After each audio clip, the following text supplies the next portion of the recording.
Ladies and gentlemen, Fourth and Trollers, welcome back to Fourth and Troll Fantasy, the most entertaining fantasy football podcast on the planet. My name is Noah Selby. And I'm Wes Selby. And we have got a lovely show for you guys today. We're going to have some fun just chatting it up, you guys. It's going to be a fun, casual episode today. No numbers, no stats, no nothing. We're just going to we want to be in your living room and just be with you and talk and share and listen. So we've got a fun episode for you guys today.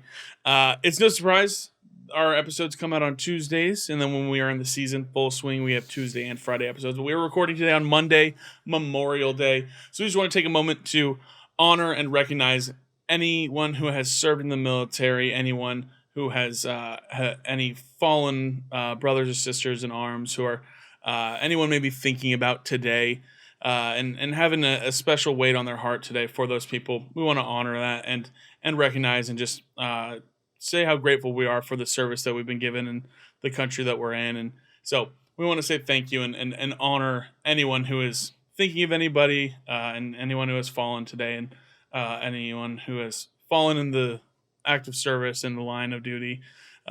We want to say thank you and honor that today. And now that we've done that, we want to go ahead and just jump into. We got an awesome show for you guys today. We're gonna have a lot of fun. We're gonna hang out. It's gonna be a good time. Wes, I'm excited. Are you excited? Yeah. Real quick, I want to share with the trollers what you and I did over the week before from last episode with a recent fantasy football redraft that we actually did. A 32-team league. So you heard that correctly, by the way, guys. It says 32 man. It took like an hour to get through 2 rounds. I hated it insane. For a while. It was dumb. Was absolutely ridiculous. Yeah, I found this league through Reddit of all places. And it was, we want to launch this 32-man league. And I said, well, let me go into this with Wes so we can just be absolutely mind-boggled at whatever happens here. I had the 102, which was terrifying because I had no idea what to do with it, actually. I didn't know if the rest of the entire first round and then get back to me 60 picks later and there's Kyle Trask available at quarterback. Like, I didn't know what to do there. But I sent it, and I went and I said, you know what? I'm going Cooper Kupp. I'm going my top wide receiver. Taking him. Let's do this. You are a man of your word. And it unfolded pretty crazily. The roster lineup on this and setup on this is a quarterback, a running back, 2 wide receivers, a tight end, and a flex, and then an IDP, an individual defensive player in this lineup. So it's just what is that? I think it's just a 7-man lineup. Yeah, 1 running back for starting, just so they know that you heard that correctly. Just 1. Only 1. Yeah. Just 1. So too many people. That's all. That's just it's crazy. Ridiculous. It's going to be a fun one and done experience for us. I'm pretty sure. I'm sure we'll never do it again, but it's pretty crazy, and it's pretty fun. I'm excited to see how it pans out. It'll be a very interesting way of documenting our mental health throughout the season as it deteriorates because of this league itself. Yeah, and just research, too, for the trollers. So anyone's like, really, I like redraft, but I'm exclusive to 32-plus team leagues, so I don't know if Fourth and Trolls for me. Now it is. Now we're here. Yeah, there you go. Golly. Gotcha.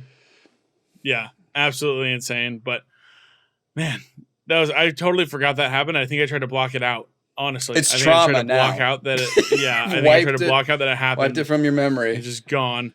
But yeah, like I said, we've got a really fun casual show for you guys today. We're going to be talking about superstars that were injured last year and who we think is going to bounce back from an injury, what fantasy implications we think that injury is going to do to other players on that team that we think for fantasy that are fantasy relevant, those sort of things. So yeah, we're just excited to have this show. It's going to be fun. Before we jump into it, go ahead and follow our socials down on the bottom there. Like, subscribe, go ahead and comment. And speaking of comments, Wes, actually, before we jump into some news, because we have news, I can't believe I'm saying this, but some of the trollers want to see you shirtless, dude. And so I think that shirt's got to come off, dude. I don't know. Yeah, I'll do it for the news segment. For this news segment, because we got real news, right. Baby. There's real news in the segment. Yeah. You ready? I'm going to step back a little bit here so you can see the whole experience. Are you gonna? Oh wow, this is incredible. Yeah, you like the view, huh? Yeah. Oh, let's go, baby. Woo! I don't think we can monetize this anymore. What are you talking about? Come on. Let's go. Look, we just want you to know that we listen. You put the comments. We said subscribe if you want to see Wes shirtless. We got subscribers. I'm putting myself out here because we want Fourth and Troll to be a success. So let's jump into the news segment, baby. You loving this? Yeah, this is great. Just a lot. Okay, so how do you think I feel? All right, so here, let's jump into the news segment here. I think, as Noah previously mentioned, we record Monday nights, so that bright and early for those of you that are on the East Coast as well, because Noah are on the West Coast. You've got your episode for Fourth and Troll ready to go bright and early, 6 a.m. Well, I think like a couple hours after we uploaded, we found out that Austin Ekeler will be staying with the Los Angeles Chargers, and that is most likely what I think a good number of people suspected. There was still speculation with how he was trying to navigate the situation. What it does for me, we'll talk a little bit about it, not too long, because I want to put my shirt back on. Joshua Kelly, I think it changes, but I'm still very willing to draft him because they probably want him.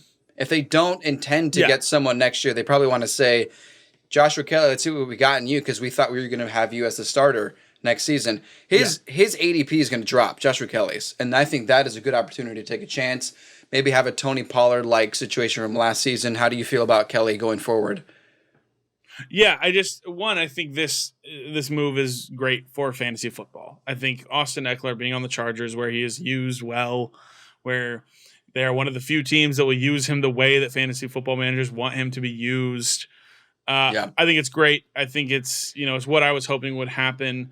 And I think they came to a common ground. They put some incentives into his contract for this year, so he could, if he hit those incentives, make a little more money.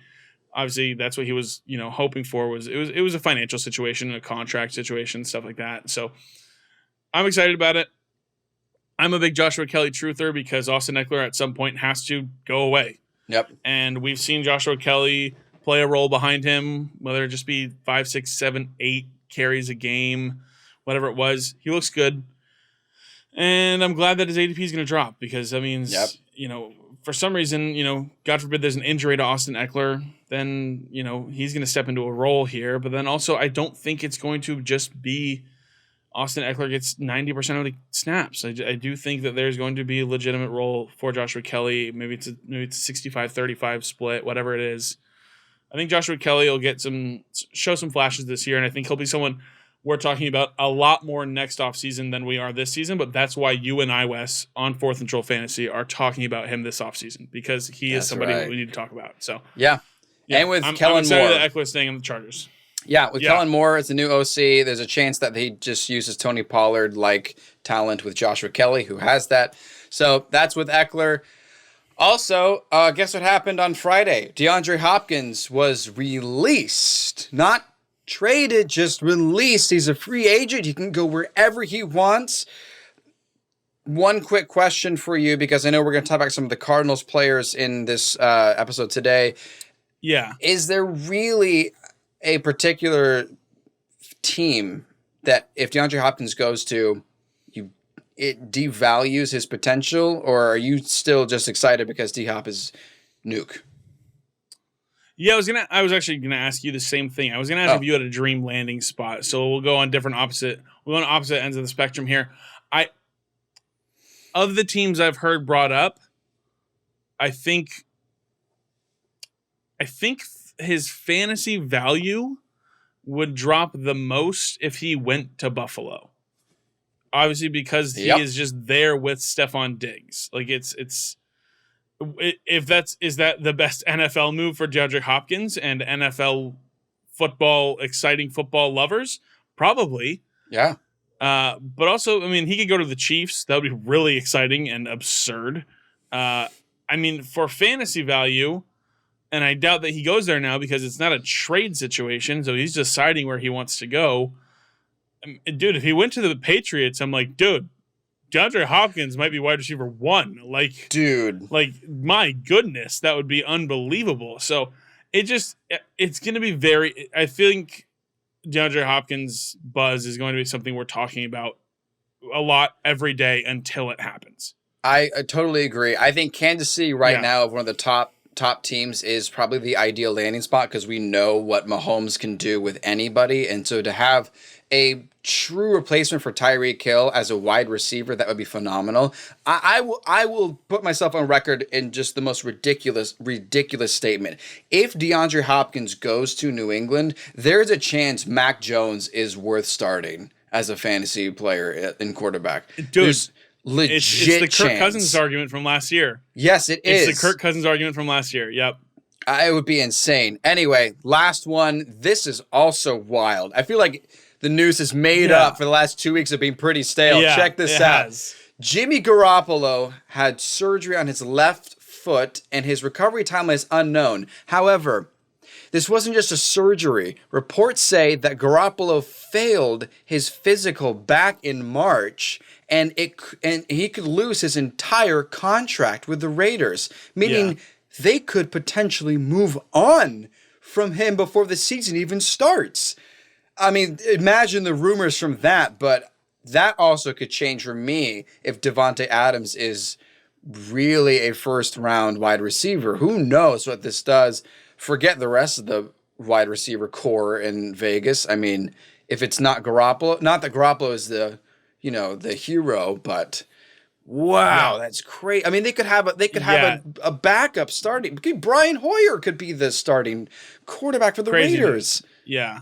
Crazy news that is just something we're going to have to monitor. If he goes back and passes a physical before the start of the season, he can play. But we just don't know what's going to happen. I'm hearing the rumors heat up of Trey Lance to the Raiders, which would be kind of crazy if Trey Lance is who we hope and think he can be, which we don't know for sure, but that would be pretty nuts. Just kind of what are we doing here? Imagine Brady. This is just very strange. Well, that was what worried me when it was like, oh, he's part of the ownership group. Ooh, this is interesting. I will say, Wes, in that 32-man league, there were some people who weren't fortunate enough to get starting quarterbacks. And so when I saw that DeAndre Hopkins got released and Marquise Brown was going to be the wide receiver 1 in Arizona, I traded Jimmy Garoppolo and Chase Claypool to the guy who had Marquise Brown and got Marquise Brown from him. So I got Cooper Kupp, Michael Thomas, and Marquise Brown there in the starting lineup.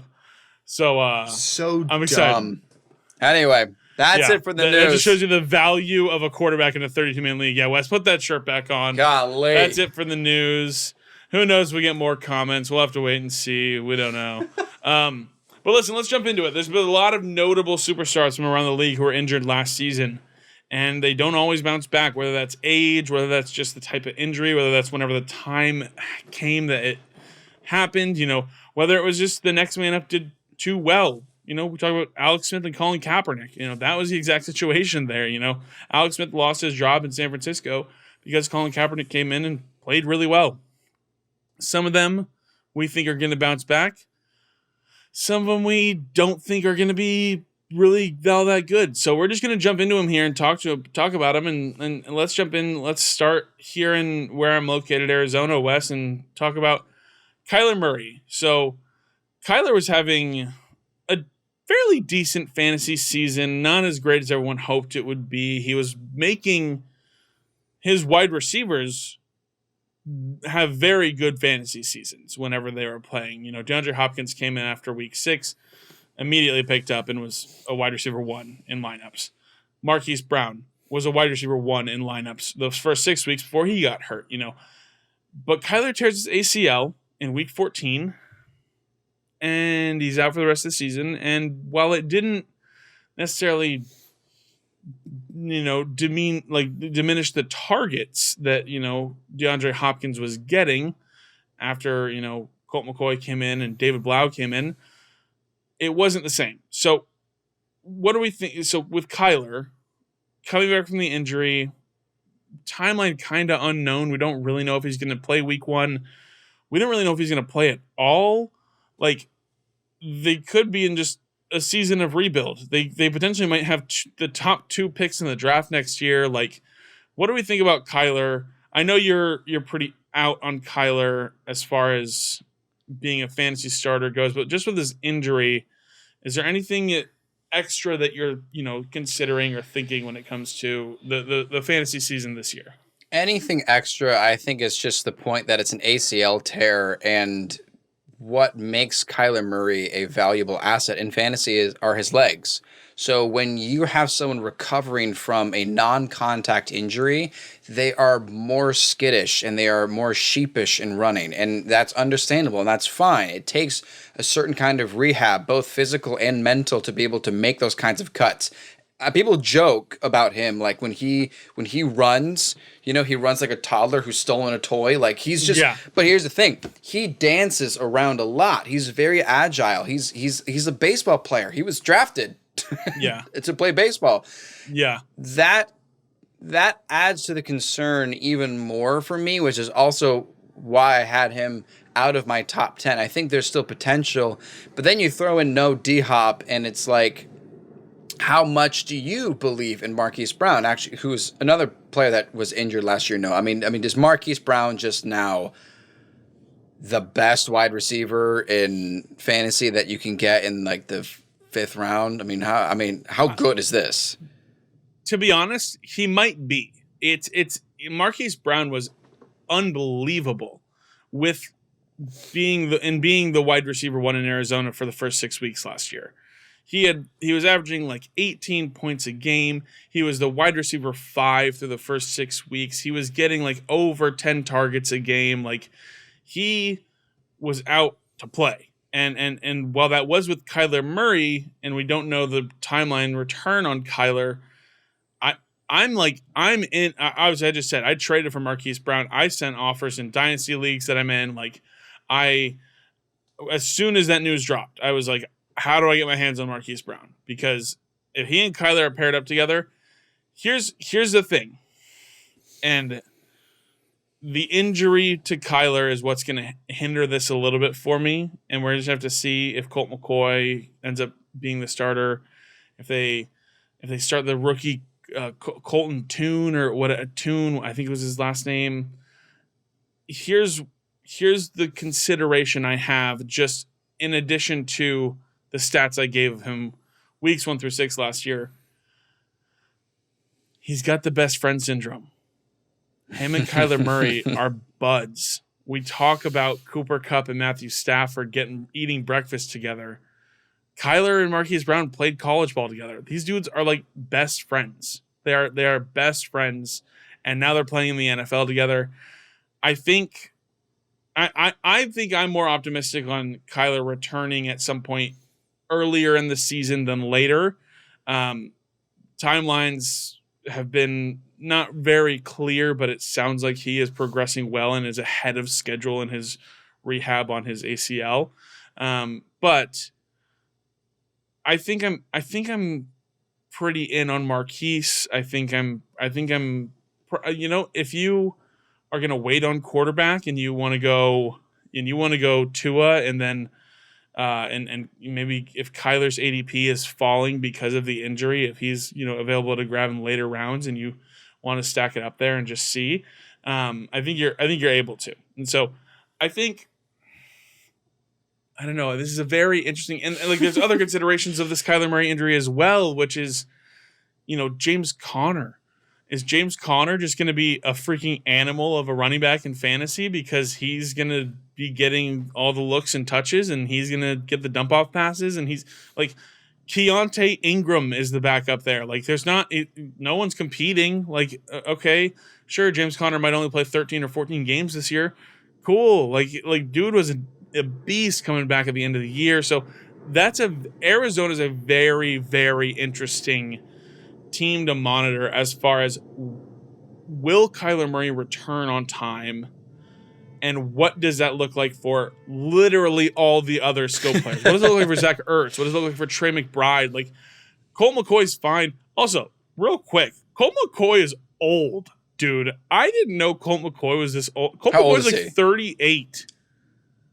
I know. You're like, Colt McCoy's like almost like Rodgers' age, and like what? Like what? I know you think about Colt McCoy, and you're like, dude, you were just a Longhorn like 4 years ago. Like, what are you talking about? I know. He's like 38. I know he's like 38 years old. I didn't know that till very recently, and I was like, this is wrong. Like, why is this a thing? What in the world? Which just makes me wonder: was he like a third-year senior at UT when he was? Was he like? Did he come out of UT at like 27 years old or something? Yeah. Whatever it may be, but Arizona is going to be a fun team to monitor. It's going to be very interesting. Somebody maybe not as fun to monitor or look at or talk about or think about or spend any time and energy on is Kyle Pitts. Because I want to point out he was receiving passes until week 11 from like the worst quarterback play I've seen in a very long time in Marcus Mariota. Like, Mariota was terrible. Guys, we all watched that Monday night game. Oh, the one where he's like Carolina and Atlanta. We all watched that game. That was awful. But I just think I've been hurt too many times by Kyle Pitts to be back in again. The most athletic tight end prospect ever, and we still haven't gotten. And maybe I think a handful of it is coaching. I don't think much of it is attributed to Kyle Pitts. Like, it's like, Arthur Smith, you've invested 3 years in a row now getting superstars on your offense, and 3 years in a row you haven't really focused on getting the ball to them. Now we believe you will with Bijan Robinson, but it's like, come on, like, what are we doing here? So, yeah, I think I'm out on Kyle Pitts till you said something last year, which was Kyle Pitts will have his first good week on my bench, and I think Kyle Pitts will have his first good season not on my team, because I until he shows me, I don't think I'm in. If that's what it takes, if it takes that kind of trickery to get Pitts to succeed, then fine. It's annoying too, because I'm sure we heard it last year too in the offseason. I'm sure we're going to hear it again this offseason that Kyle Pitts is looking good. He looks like he's recovered from his ACL. It looks like that he's going to be the Kyle Pitts that we know was drafted 4th overall. And I've heard it. I heard it last year. And then the rookie season was pretty good. He had 1,000 yards rookie season, but he had no touchdowns. The injury doesn't even affect me. I'm still just so burnt by him that the injury only makes it even harder for me to even want him at all. Yeah, I forgot this was the injury episode. I just was focused on being. You're just bragging about how. You're just ranting about it. Happy about Kyle Pitts. Dude, we're just. Meanwhile, he tore his ACL week 11, guys. He tore his ACL. Yeah. Golly. So, I think people are optimistic he'll be back. The team has said he'll be back. One thing I do want to look at, and it's just a small little piece, but when free agency opened, do you remember like one of the first, like when the offseason really started, one of like the first moves that happened that was like, well, that's weird? The Falcons traded for Jonnu Smith. Yes. Oh my gosh, I totally forgot. It was like, this is weird, because like they're kind of like, obviously Kyle Pitts is a lot more athletic, but like they play the same kind of football. Like, Jonnu Smith isn't like a blocking guy. Like, he's a receiving tight end. And so I'm like, maybe they're just I think they're being a little less optimistic than everybody else. Maybe then they may just be doing it subconsciously, but it's like, yeah, you guys went out and got somebody that can play the scheme that he does. So yeah, sneaky ad there at the end of your drafts. If you're like, hey, maybe Kyle Pitts doesn't start week 1, or maybe he's gonna get it re-injured, or he's not ready yet. Hey, Jonnu Smith, we've seen him have a breakout season. Maybe they just hate him. Yeah, maybe they just hate him in Atlanta. That's a possibility. Yeah, that is a possibility for sure. But Kyle Pitts is somebody that, even injury aside, you and I both, Wes, are just, nope, we're done. Forget about it. Prove it to me first, and then we'll talk later. Somebody got hurt not in the fantasy football regular season, and was somebody that won a lot of people championships last year, was Tony Pollard. And then in the NFL playoffs was when we saw him break his leg against the 49ers late in the game. Bummer of a really bummed, because a lot of us were so excited. I'm not too worried with it not being a ligament injury or a tendon injury. I'm not too worried about the injury itself affecting Tony Pollard in the future. I mean, I don't know if that's where you're at as well. I think I'm excited about Tony Pollard. So the injury doesn't really come to mind when I'm thinking about what is fantasy going to be like next year with Tony Pollard and the Cowboys offense. I feel the same. It's unfortunate that it's a fibula fracture, to be specific, just because that obviously is painful and the recovery is a little different, but it's not, the injury does not bother me. I think most people even forgot that happened. And I think that makes it easy for us to believe that he is still a top 10 potential running back. The only thing that a lot of non-Cowboys fans would say about Tony Pollard is, does he have the durability that Ezekiel Elliott had? And that was kind of the knock people were trying to throw on him. So that's something that we kind of witnessed maybe in the playoff game against the Niners. That's just something to keep in mind. But I think it's still totally worth taking Tony Pollard as, I don't know, he could be your top running back on your team. I don't know. But I mean, point being, the injury that happened in the playoff game does not bother me. We can draft him, see what happens. Maybe he's the future of Dallas. Who knows? Yeah. And injury aside on this, I do think another running back emerges and gets some work in this offense. Whether they re-sign Ezekiel Elliott, whether it's Robert Jones, that's his name, right? Ronald Jones. That goes to show you. Whether it's Ronald Jones, whether it's I believe Malik Davis was the backup last year, who we saw him get work, and he was like incredible. And I believe I tweeted, "Oh look, Jerry Jones, another backup who's better than Ezekiel Elliott. Can we move on here? Like, can we get something going here?"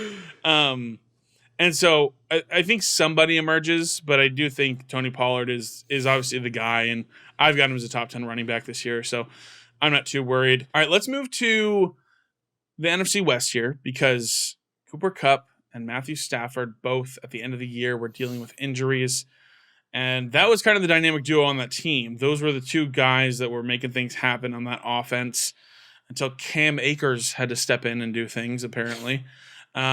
But Cooper Kupp, obviously I've talked about him. He is my wide receiver 1 this year. I believe fully that he bounces back. He comes back in, and he is just the man. And from reports that I'm hearing, Matthew Stafford's doing a lot better in training camp. I know there were some reports that maybe he was considering retirement. He was looking into things. I think he's running it back here. I think both of them are running it back. And I'm excited about Cooper Kupp. And Stafford, maybe not so much as far as a fantasy option, but I think Cooper Kupp is going to be supported as a top fantasy receiver this year. My wide receiver 1, Wes, I think you and I are semi in agreement as far as him bouncing back. Oh, yeah. I think it's much easier to believe Cooper Kupp will return to form from 2021 than Matthew Stafford will. And it's also just feels like one last hurrah. Feels like maybe they ride off in the sunset. I don't know if it's like Super Bowl. I'm just saying, like, I think they'll have that good chemistry again. I feel like Matthew Stafford bouncing off this, coming back from this injury, which was a spinal cord bruise. Oh, he's 35 years old, by the way. So this isn't just, like, it's just not working out for him. Like, this is kind of it for Stafford. Hall of Fame career, one of the best in this last modern generation.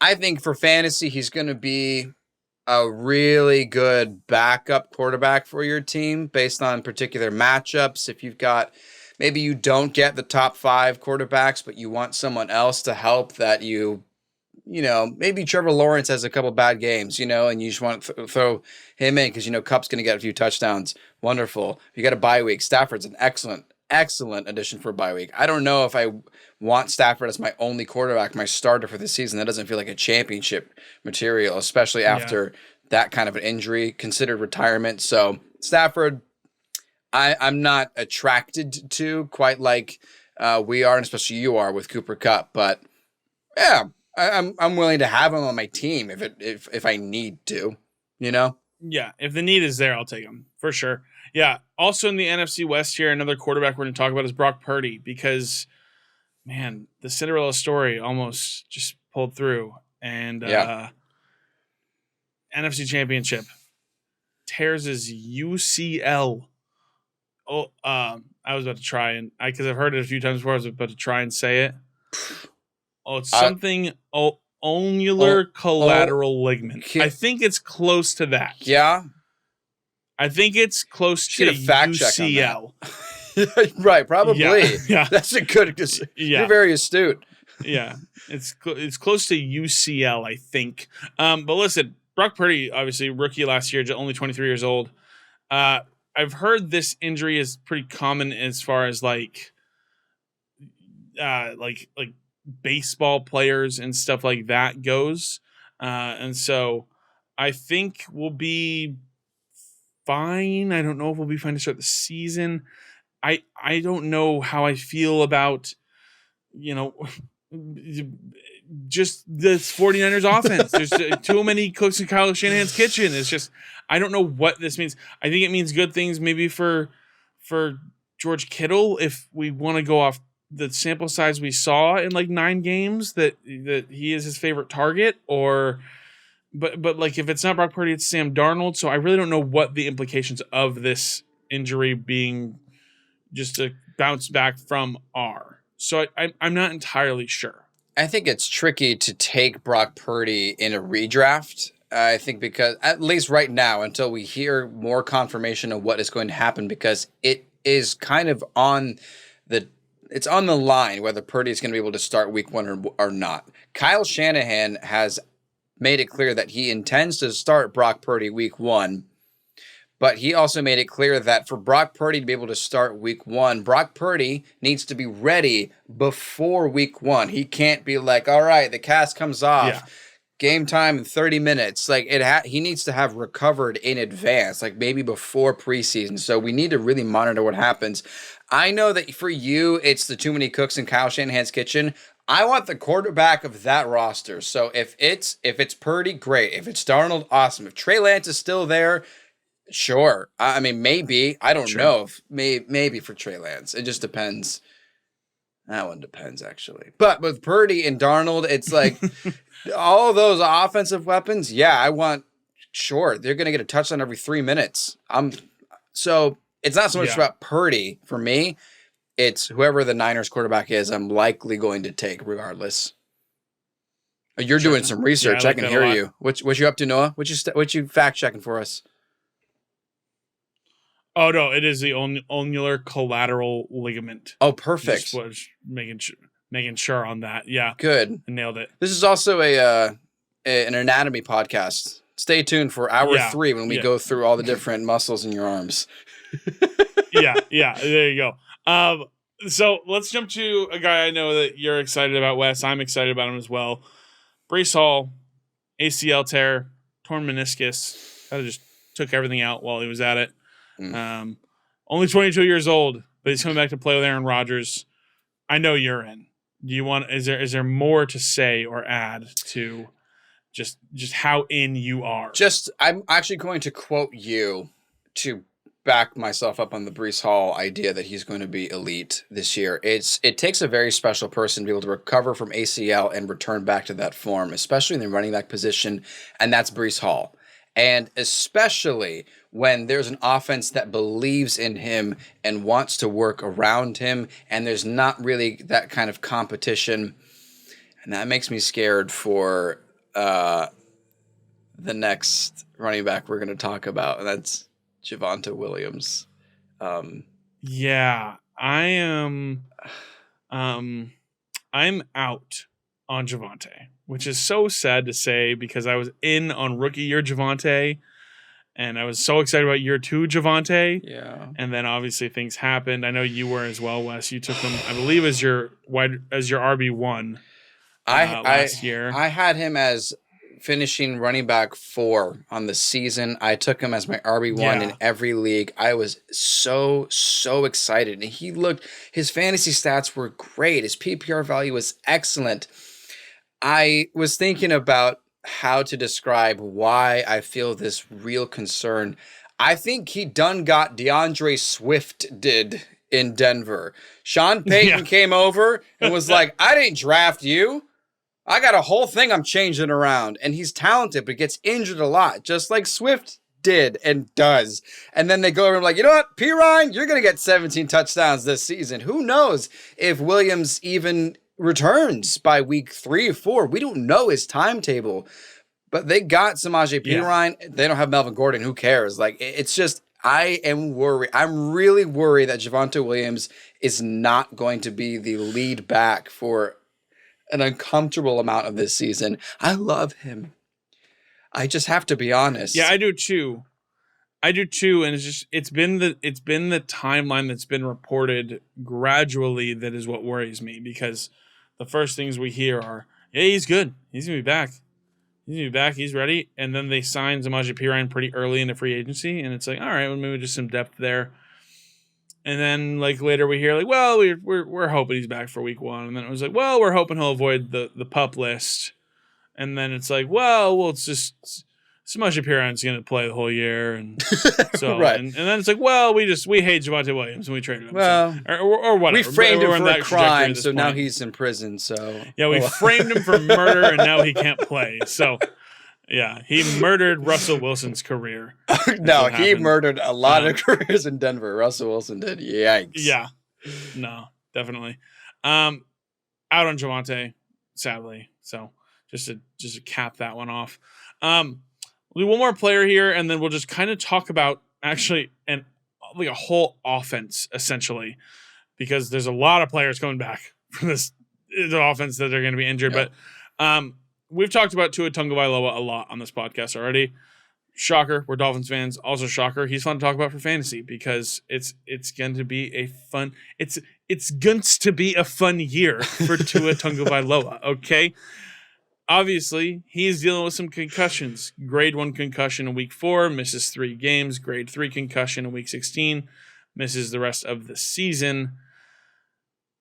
You know, we've been told that there's no reason to believe that he is currently more susceptible to another concussion than any other player in the league. I choose to believe that because I choose to believe doctors that say things, which is funny because I was last year choosing to believe Twitter a lot when it came to his concussions. So I've switched up a little bit and I've learned my lesson because I learn, Mm-hmm. But doctors have said he's no more at risk than anyone else. So he's coming back to play. He took the time to think about it. He talked with his family. He's ready to go. I'm excited because there's a quarterback throwing to a guy named Tyreek Hill and a guy named Jalen Waddle. And what more can you want from that, right? I mean, again, just to repeat things that we've already mentioned in this podcast is that Tua has been studying martial arts. I always forget which one it is, if it's jiu-jitsu or judo, but he's learning to fall. And that is even more confidence in his durability. And I know that the old adage is the best availability is availability. I forget the actual adage is. Best value is availability. The best ability. Ability is availability. That's why I need you, Noah. So I get it. I need you too, dude. And we've also mentioned this too. If you really are a little chicken about getting Tua, but you still want to draft him because you know that there's that 6 touchdown potential against the Ravens, awesome. And you know what he did for like the first half of the season. He was an MVP candidate. They were averaging 30 points a game. Great. I want that quarterback. I know that there's an injury risk. Get another backup. Go get Stafford. Go get Matthew Stafford as your backup to Tua Tagovailoa and go win a championship. We're good. We're good. Draft Tua. We're good. End of conversation. Tua. Yeah, we're good on Tua. And then the last one here. We're going to talk about the Ravens offense because everyone's hurt and everyone's going back from injury. Odell Beckham Jr., Rashad Bateman, and Lamar Jackson all did not finish the season. J.K. Dobbins was obviously injured in 2021, re-injured the same knee last year, missed 8 games, returned in week 14, had a breakaway touchdown that I don't know if you remember this, Wes, but he literally looked like a video game character that was like just gotten injured because he looked like his right leg was very strong and ready to go, and his left leg was just like, okay, I'm keeping up. Here we go. Remember All that. right, I'm going. I'll try. We might link the play below, you guys. We might link the play in the bio or in the description, but it was just hysterical. But as far as J.K. Dobbins goes, I think I'm in on J.K. Dobbins as a decent fantasy running back this year. I think with the new offensive scheme with and I can't remember his name, the new offensive coordinator, and I'm going to beat myself up about it. I've got it. If you want to think about it, I can pull it up. Not Todd now. Monken, I believe is what it is. Todd Monken. I believe his name is. He should get a different name. His name is Todd Monken. He should. That's a bad name. I don't know. Sorry, I don't know who named that guy, but that's a bad name. Just mean of me. It was just like, oh, get a different name, bro. You freaking kidding me? That name sucks. But I do believe his name is Todd Monken. He is known. He was offensive coordinator for some teams in college. But he is known to be a pass-heavy guy. And I think this scheme is going to shift to be more pass-heavy than it has in the past since we've seen in the Lamar Jackson era. And so I think the box is going to open up a little bit for J.K. Dobbins. I think that there's going to be some running lanes there. And I think J.K. Dobbins could sneaky be like a top 24 running back in fantasy this year. And you can get him, I'm pretty sure, like way later. So I think he's a pretty good value in drafts. As far as the receivers go, obviously Odell Beckham, Rashad Bateman, they drafted Zay Flowers. Wes, do you have a hierarchy for who do you think is going to get the most targets of this receiver room? Like between Odell Beckham, Rashad Bateman, and Zay Flowers? Because I've seen a lot of people be very mixed on this. This is my prediction. First half of the season, all to Odell Beckham Jr. Second half of the season, all to Zay Flowers. I think. You think Zay Flowers is going to pull in Amon-Ra? Rookie, it just feels like this is the pattern, is that talented first-time rookie wide receivers that are maybe second in the depth chart or still learning to grow, they take to shape. They take to form second half of the season. That's where you saw Justin Jefferson suddenly become the star he is. Amon-Ra St. Brown became a playoff winner. Not everyone's Jamar Chase and Jalen Waddle that are just great from week one. That's my prediction because there is still OBJ. We know that there's just excitement around his name and he's a Super Bowl champion and all this stuff. And I know Lamar and OBJ had that FaceTime. So I think for the first few weeks, it's going to look like Odell. This is my prediction. I think the first few weeks, people are thinking Odell Beckham Jr. is going to be a fantasy winner. And I'm going to call my shot and say he's not. Mm-hmm. I think he's going to have a really good start to the season and then sell high. And then I was about to say, is this going to be your first sell high of the season? I think we're going to go week 4 after, Odell has, 35 catches and 380 yards and 3 touchdowns through 4 weeks. Is this going to be boom, go? Let's not forget Odell Beckham Jr. is 30 years old with however many knee injuries he's had. So he's not Giants OBJ. But I want to tie in one last thing, and then I'll give it back to you on Lamar Jackson. With J.K. Dobbins, I think is definitely one of the better late draft running backs to have as a starter, because why not have another starting running back on an NFL team? I know you get that offense and they want to focus on passing, but like at least you have another running back. Like there's no reason not to take J.K. Dobbins. I'm going to look up J.K. Dobbins ADP again while I get your thoughts on how much you want Dobbins. Does it matter with Lamar Jackson? How much is Jackson going to run? Yeah. Passing game, all that stuff. Yeah. So I will say, I think I could definitely see your prediction as far as the wide receiver room playing out, how that's going to happen. I'm going to say one thing, and this guy hurt me last year, but I think when I look at this wide receiver room, tight end included, I think Rashad Bateman is the only field stretcher of the group. I think he is the only one who's going to run the 20-plus yard routes. And I think, whoa, dude, did you just stop a sneeze? I stopped a sneeze. Yeah, I needed to listen to what you were saying. I keep going. That was incredible. Oh my goodness. I've never seen anyone do that. That was unreal. It's gone. I don't clip nothing. It. It's going to be a social media clip, dude. That's incredible. I'm going to be hitting Quiddy on a podcast. I do. The sneeze Quiddy. Wow. For the audio only listeners, that was a really special 10 seconds. Go watch YouTube if you're listening.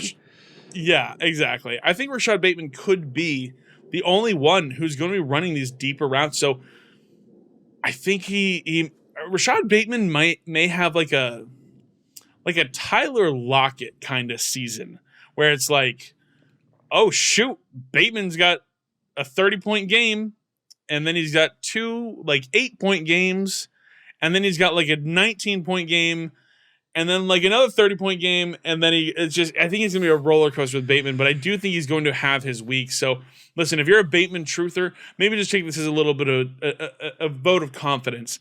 I think if you want to roll with Bateman as a guy, you can. I think it's just going to be a roller coaster for you.